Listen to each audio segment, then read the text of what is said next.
Hello friends, आप सबका स्वागत है आपके अपने यूट्यूब चैनल एग्जाम लवर पर। और हम पढ़ रहे हैं मुग़ल वंश के बारे में।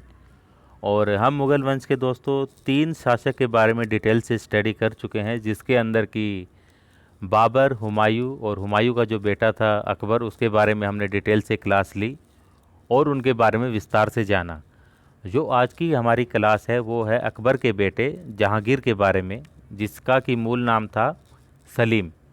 इसे मतलब सलीम और जहांगीर दोनों के नाम से ही जाना जाता है। तो क्लास स्टार्ट करने से पहले मैं आपको कुछ बेसिक सी बातें बता देता हूँ। तो दोस्तों, जो मुग़ल बादशाह अकबर था उसके 3 बेटे थे, जहांगीर, मुराद और दानियाल। और ये तीनों के तीनों ही शराब पीने के बेहद शौकीन थे। तो अधिक शराब पीने के चलते ही जो अकबर के 2 बेटे थे, मुराद और दानियाल, इनकी मृत्यु हो जाती है। इसके बाद अकबर की मृत्यु के बाद जो बादशाह बना वो जहांगीर बना। वैसे तो जहांगीर ने सत्ता को पाने के लिए कई दफ़ा विद्रोह भी किया, लेकिन अकबर ने इस विद्रोह के लिए इसको बार बार माफ़ कर दिया था। और अकबर ने अपने जीते जी ही जो है सलीम को अपना उत्तराधिकारी भी घोषित कर दिया था।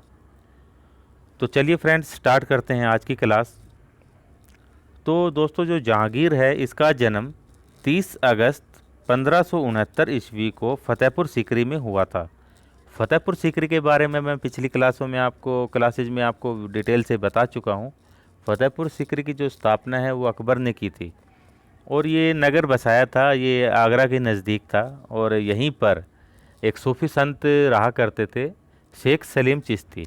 तो उसी के आशीर्वाद से ही अकबर को ये संतान की प्राप्ति हुई थी और उसी संत के नाम पर अकबर ने जो है इसका नाम सलीम रखा था। और अकबर इसको प्यार से शेखू बाबा कहकर बुलाता था।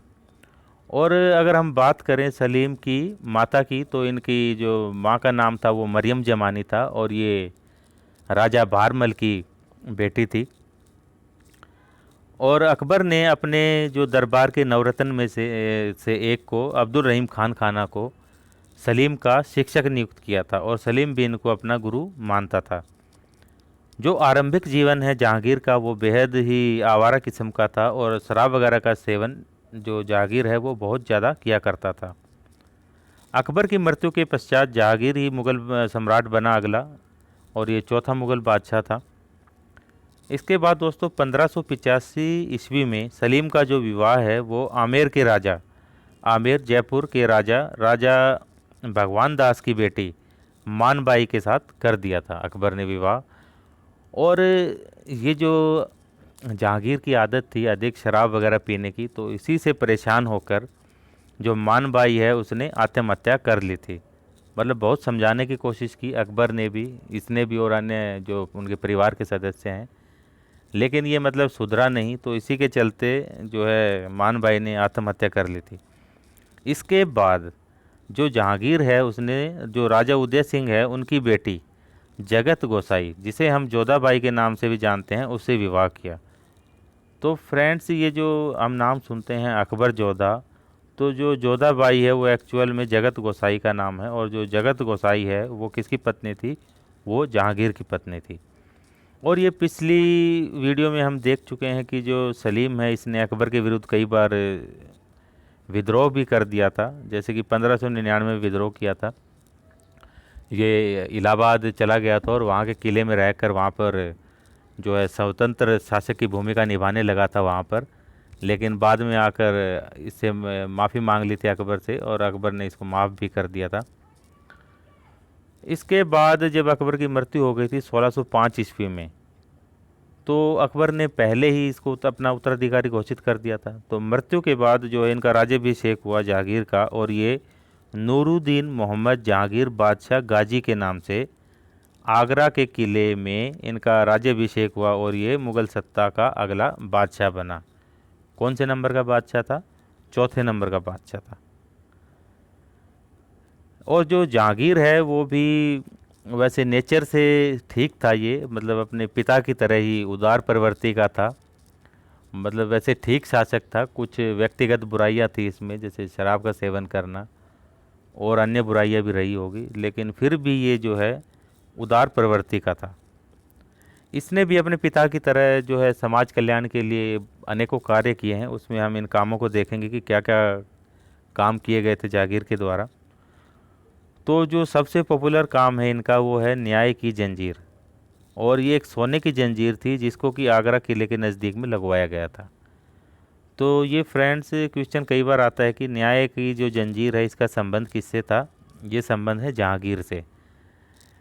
ये घंटियां लगी हुई हुई थी, मतलब सोने की चैन के साथ बंधी हुई थी, जो कि यमुना नदी के किनारे से लेकर महल तक आती थी। किसी भी व्यक्ति को जब न्याय चाहिए होता था, उसको लगता था कि उसे निष्पक्ष न्याय नहीं मिल पा रहा है, तो वो वहाँ जाता था और न्याय की जंजीर को खींच देता था।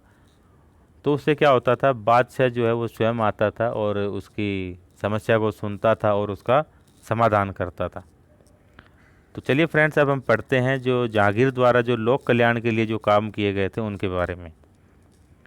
तो जहांगीर ने तमगा कर को समाप्त कर दिया था। तमगा कर क्या है? एक व्यापारिक कर है जो कि व्यापारियों से वसूला जाता था। जैसे कि आप मान लीजिए आजकल के जो जीएसटी वगैरह है, उस टाइप में था तमगा कर उस वक्त में। तो जहांगीर ने क्या किया था कि ये जो तमगा कर है इसको पूरी तरह से ख़त्म कर दिया था। इसके बाद अकबर ने जो है वो सड़क के किनारे सराय, मस्जिद और कुएं, बावड़ियों इत्यादि का निर्माण करवाया था ताकि किसी को समस्या ना हो और राहगीरों को मतलब सारी सुविधा मिल सके। इसके अलावा उसने गरीबों के इलाज के लिए हॉस्पिटल वगैरह भी बनवाए थे, उस समय में चिकित्सालय की व्यवस्था करवाई थी। इसके बाद किसी भी व्यक्ति के मरने पर उसकी संपत्ति उसके उत्तराधिकारी के अभाव में धन को सार्वजनिक निर्माण कार्यों पर खर्च किया जाएगा। ये नियम भी बना दिया था कि अगर कोई व्यक्ति की मृत्यु हो जाती है और उसका कोई उत्तराधिकारी नहीं है, तो उसकी जो भी ज़मीन है या कोई भी जायदाद है तो उनको बेचकर क्या किया जाएगा, उसको समाज कल्याण के कार्यों में ही मतलब इस्तेमाल किया जाएगा, उसी में यूज किया जाएगा उसको। ये किया था। इसके अलावा ये खुद जो है शराब का बेहद ज़्यादा शौकीन था, लेकिन फिर भी इसने शराब और अन्य मादक जो पदार्थ थे इसकी मतलब जो खरीद बिक्री नहीं होगी उस पर भी रोक लगा दी थी और उसका निर्माण भी नहीं किया जाएगा उस पर भी रोक लगा दी थी। और मुगल वंश के शासकों के द्वारा जो भी कोई अपराध करता था उसको कठोर से कठोर सजाएं दी जाती थी, जिसके अंदर की व्यक्ति के शरीर के अंगों को काट लिया जाता था, नाक काट लिया जाता था, कान काट लिया जाता था। तो जहांगीर ने क्या है कि इन सब जो ये सजाएं थी, कठोर सजाएं, इनको पूरी तरह से समाप्त कर दिया था। और इन्होंने गरीबों के लिए अस्पताल और इलाज की व्यवस्था की थी, ये मैंने बता दिया। ये जहांगीर के कुछ महत्वपूर्ण काम थे जो कि इन्होंने अपने राज्य में समृद्धि के लिए किए थे। इसके बाद जो जहांगीर है इनके शासनकाल में विदेशियों का भी आगमन हुआ था। आप देखेंगे कि जब ये मुगल वंश चल रहा है तो इसी के साथ साथ जैसे 1498 ईस्वी में जो पुर्तगाली है वो भारत में आ चुके हैं व्यापार के नाम से। मतलब वो व्यापार भी कर रहे हैं और अपना धर्म वगैरह का भी विस्तार कर रहे हैं वहाँ पे। और 1600 ईस्वी में वहाँ पर इंग्लैंड में ब्रिटिश ईस्ट इंडिया कंपनी की स्थापना हो चुकी है। तो उसकी तरफ से ही जो ब्रिटिश ईस्ट इंडिया कंपनी है उसकी तरफ से ही कैप्टन हॉकिंग्स को भेजा जाता है कि आप जाइए जहांगीर के दरबार में और वहाँ पर अपनी हम जो व्यापारिक फैक्ट्रियाँ जो है स्थापना करना चाहते हैं उसके बारे में अनुमति लीजिए। तो अकबर अनुमति भी देता है इनको, तो ये सूरत वगैरह में अपनी फैक्ट्री की स्थापना भी करते हैं।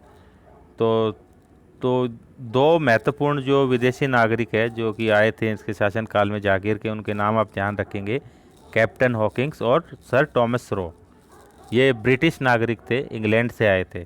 तो ये क्वेश्चन इस टाइप से आते हैं कि जो सर टॉमस रो किसके शासनकाल में भारत आया था जहांगीर के काल में, कैप्टन हॉकिंग्स है वो किसके शासनकाल में भारत आया था, तो वो आया था जहांगीर के नाम से। तो आप यही याद रखेंगे। इसके बाद फ्रेंड्स जो जहांगीर है उसके 5 पुत्र थे, जिसके अंदर खुसरो जो कि सबसे बड़ा बेटा था, एक परवेज, खुर्रम और शहरयार और जहांदार, ये 5 बेटे थे। इसमें जो खुर्रम है ये जो है अकबर के टाइप से ही थोड़ा ठीक था, मतलब गुणों से परिपूर्ण था। और जो अकबर है ना वो इसको ही अपना अगला उत्तराधिकारी घोषित करना चाहता था, लेकिन फिर वो बस इसके विद्रोह वगैरह के चलते फिर लास्ट में इसको ही उत्तराधिकारी बना के गया, जहांगीर को। तो जहांगीर के 5 पुत्र थे, और इसमें जो खुसरो है ये अकबर के समान गुणी और वीर था, इसलिए लोकप्रिय भी था। और अकबर भी इससे बड़ा प्यार करता था, और खुसरो को अपना उत्तराधिकारी बनाना चाहता था, तो लेकिन वो नहीं बना पाया। तो ये हम ये देखेंगे कि जो खुसरो है इसने मान सिंह, और ससुर है इसका मिर्ज़ा अजीज कोका। मान सिंह वही है जिसने हल्दी घाटी का युद्ध लड़ा था महाराणा प्रताप के साथ, और जो ये खुसरो है इसका ससुर मिर्ज़ा अजीज कोका। इन दोनों के भड़काने पर ये भाई इसको कहा कि तुम विद्रोह करो, तुम्हें उत्तराधिकारी होना चाहिए, जो बादशाह था वो भी तुम्हें अपना उत्तराधिकारी बनाना चाहता था। तो इन्हीं की छह पर चलते हुए 1606 ईस्वी में जहांगीर के विरुद्ध इसने विद्रोह कर दिया। अभी नया नया बादशाह बना ही है जहांगीर 1605 ईस्वी में, लेकिन 1606 ईस्वी में जो खुसरो है उसने विद्रोह कर दिया अकबर के खिलाफ। अच्छा, ये थोड़ी आप एडिटिंग कर लीजिएगा, मैंने शायद ये खुसरो की जगह पर खुर्रम का नाम ले दिया था, तो ये खुसरो है।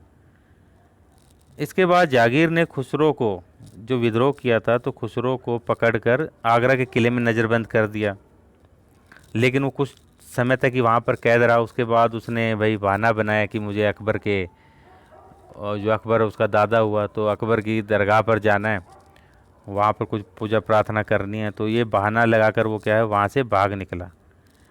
इसके बाद उसने क्या है अपनी एक सेना तैयार की, और इसमें साथ किसने दिया था? मान सिंह, उसका ससुर था मिर्ज़ा अजीज कोका, और जो सिख धर्म के 5वें गुरु है गुरु अर्जन देव ने भी साथ दिया था।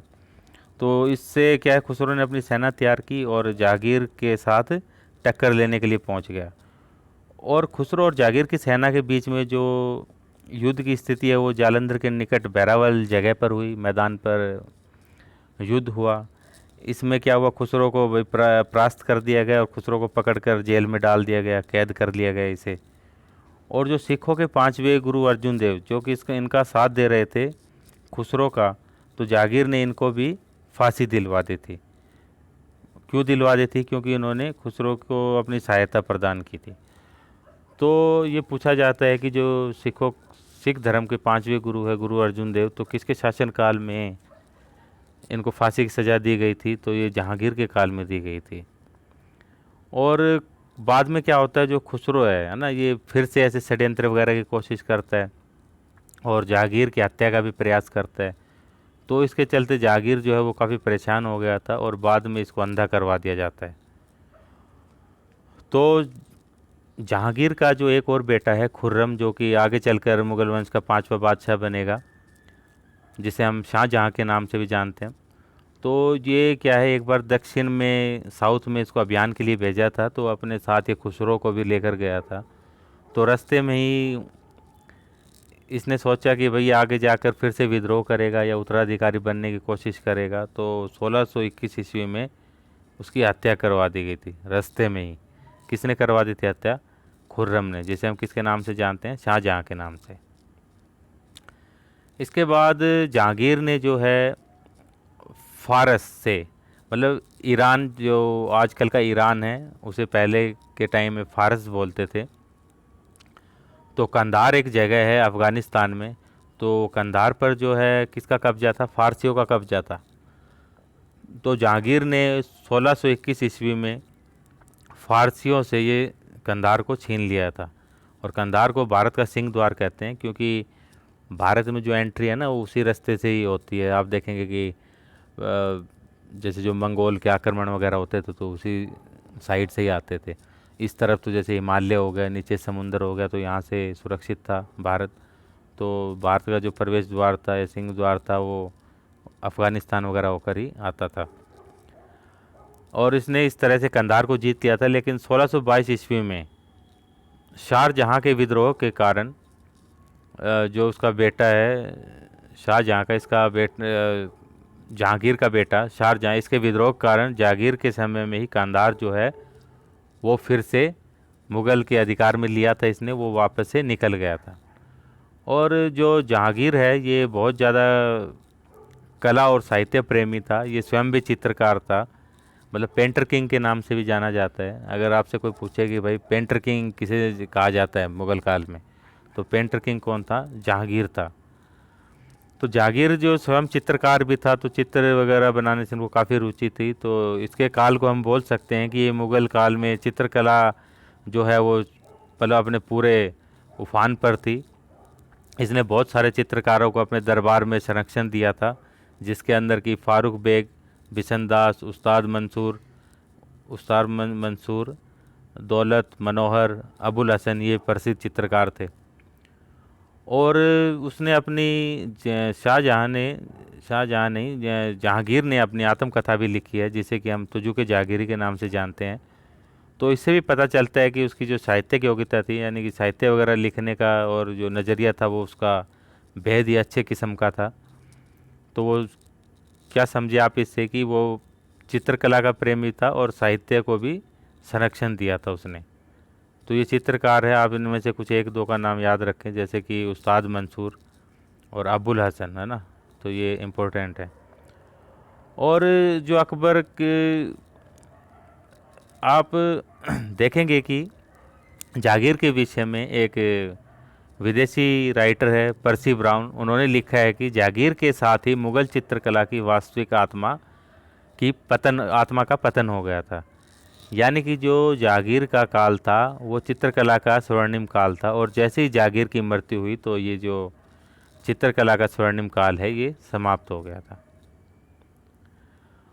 अब पढ़ते हैं दोस्तों जागीर की मृत्यु। 1627 ईस्वी में कश्मीर के अभियान से जब वह वापस लौट रहा था, तो रास्ते में किसी बीमारी के चलते उनका क्या है, मृत्यु हो जाती है लाहौर में। और लाहौर के ही रमणीक उद्यान में उनको दफनाया गया। जो मकबरा है सलीम का, वो कहाँ पे है? पाकिस्तान में है। जहांगीर का मकबरा पाकिस्तान में। तो वहाँ पर एक मकबरे का निर्माण करवाया गया, और ये निर्माण किसने करवाया था? ये नूरजहाँ ने करवाया था। और ये मकबरा पाकिस्तान में है। और जहांगीर के पश्चात उसका जो बेटा था खुर्रम, जिसे कि हम शाहजहाँ के नाम से जानते हैं, ये मुग़ल वंश का 5वां बादशाह बनेगा। तो फ्रेंड्स, ये था आज का वीडियो। तो थैंक यू फॉर वॉचिंग, और चैनल को प्लीज़ आप सब्सक्राइब करें, वीडियो को अधिक से अधिक लाइक करें, और जितना हो सके उतना शेयर करें, ताकि ये अधिक से अधिक लोगों के पास पहुंच सके और वो इसका अधिक से अधिक लाभ उठा सकें। तो थैंक यू फ्रेंड्स, मिलते हैं अगले वीडियो में जल्दी।